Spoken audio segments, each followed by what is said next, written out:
Welcome back. You're still on Public Intel. And now to the main topic of discussion: fight against insecurity. Operation Handarin Daji. Operation Handarin Daji was activated on the 10th of May 2019. It replaced Operation Sharan Daji and other subsidiary operations. It was launched to decisively deal with banditry and other forms of criminalities. Operation Handarin Daji covers Katsina, Kebbi, Kaduna, Zamfara, and other adjoining states in the zone. The operation has continued to record significant successes against the armed bandits and other criminal elements in the state. Other subsidiary operations, such as Operation Sahel Sanity by the Nigerian Army and Wutan Daji by the Nigerian Air Force, also recorded attendant successes. We ask on today's edition issues surrounding this operation and ways forward in making it better. And it's back to our guest, Senator Regu, who is a security analyst. Thank you for your patience. Thank you, Dr. You're very much welcome. Now, the armed forces have been conducting operations in the Northwest region prior to the heightened cases of armed banditry in the region. How well would you say they have performed? Based on the facts we've been seeing, I will just give them pass mark or credit.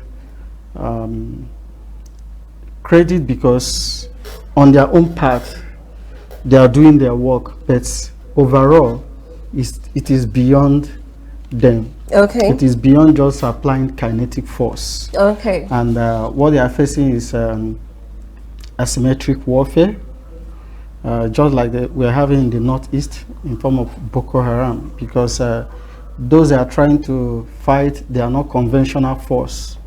They use guerrilla tactics. They don't have uniform.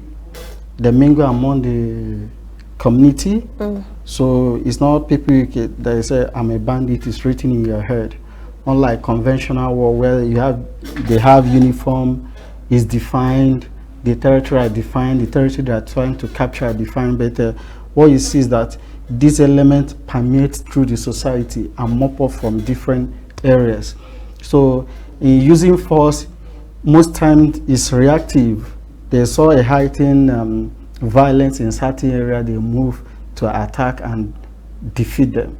But as they are finishing, it's mopping up another area. So, but on their own part, they are doing well. Just like I say, it is beyond what you can just apply force alone.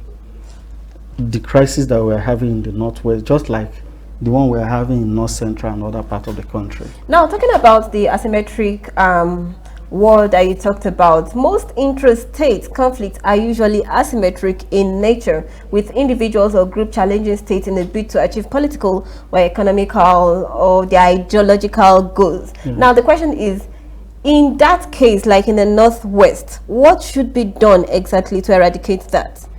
Okay, what should be done in several folds. Like what they are doing now, the various operation is just to kind of mitigate at the surface level, mitigate the crisis from escalating more, or at least have a presence of force. Okay. So as to mitigate the extent those non-state actors can terrorize the community. So in addition to that, there should be increased intelligence operation. Since it's an asymmetric warfare, it requires smart operation, smart war, because what they are dealing with is information. The enemy defeats you through information. They want to disguise. They want to conceal themselves as much as possible and give you surprise attack. So that's why it requires a sophisticated level of intelligence. But you cannot get ahead of them where security is not structured down to the grassroots. And that's why we have been talking about restructuring our security architecture. What do we mean by that? A lot of us have been calling for state police and community police. But then hold your thoughts on that. Do you think the bandits in the Northwest zone will be willing to dialogue for peace negotiation? a factor of so many things. When you talked about restructuring, so I had to ask that. Yeah. Restructuring, I'm talking on the security architecture. But I'm coming to where the question you're asking me is another angle of it. That's at the social political level. You know, because at the social political level, there are a lot you can achieve without just sending guns and bullets. What do I mean? You engage, you try to find out the root cause of that. Then at that strategic level, that the social political level, the political leaders will now engage and try to find out what are the causes of this and how do we address it. And a lot of that has not been going on. It's not issue of calling them and give them money, pay them ransom.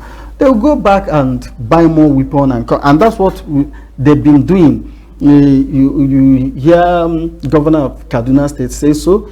The new governor of Zamfara State made such effort. What you are doing is you are encouraging Tekunism. You've not really gone to the root part of it to have a more enlarged dialogue among the warring communities to try and find. And the worst case scenario is that it has had foreign infiltration right now, and our borders are porous. So how are you engaging our neighboring communities? The Niger, the Burkina Faso, at the Sahel region, isn't far away to Mali, where some of these bandits are coming from. So we have this issue of ECOWAS protocol and transhuman movement. So what at that ECOWAS sub-regional level, what measures have we taken? Now let me ask you this, talking about this, you're talking about engagement. Handari Daji operation is a joint operation by the Nigerian Armed Forces, by the Nigerian Police, DSS and NSCDC. Now in tackling armed banditry in the Northwest, with all these sets of intelligence put together, what could be a hindrance to their success story in curbing the menace in that area? That's what I'm saying. You know,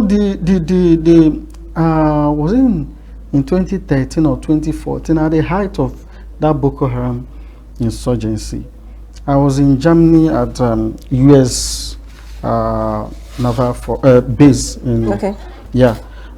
They invited us for some training, the U.S. African Command. So that time they were making efforts to have a base in Africa. So I tried to ask myself, what do you think should be? He said that the mistake we are making is that we think that military can solve all problems. It doesn't work that way.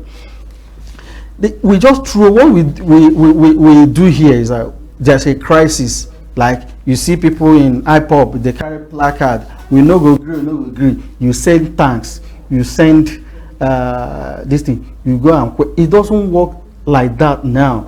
What we are having these days is the war of heart and mind, because most of the crisis is a crisis of exclusion, economic crisis of ideology. So it's more of psychological, economic, and emotional than physical, whereby you throw. So that's why I'm saying I'm talking about solving it from the. It's all encompassing. Yes, these operations, they're important, but let me ask you, just like I said in a forum yesterday, we have military operation in almost 36 states of the Federation. We have over 20 operations going on for the last 10 years.